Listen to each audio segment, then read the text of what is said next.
Jaz bi na kratko sam povedal, to so enote, ki so sestavljene iz prostovoljcev, so volonteri, vsi imajo opravljen 70-urni tečaj prve pomoči, so torej bolničari in mišljene so te ekipe za izredne razmere, to je ali velik potres, ali vojna, se te ekipe aktivirajo, ker je takrat strokovnega kadra premalo.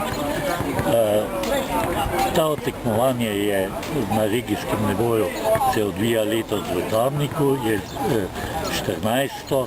V zadnjo takšno preverjanje znanja smo imeli pred 10 leti v Stranjah in prvič se je to dogajalo na širšem predelu naselja, ne nekje na stadionu, če so se prej. Tako da približamo nesreče čim bolj resničnemu dejstvu na terenu.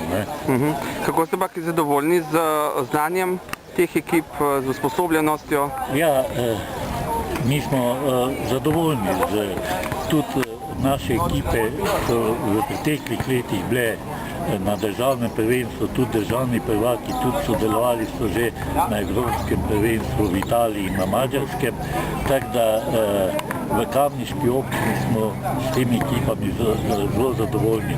Rad bi se pa še posebej zahvalil mentorju našemu in učitelju teh ekip, dr. Dobriharju, ki že masa let tu pri nas usposablja te ekipe, in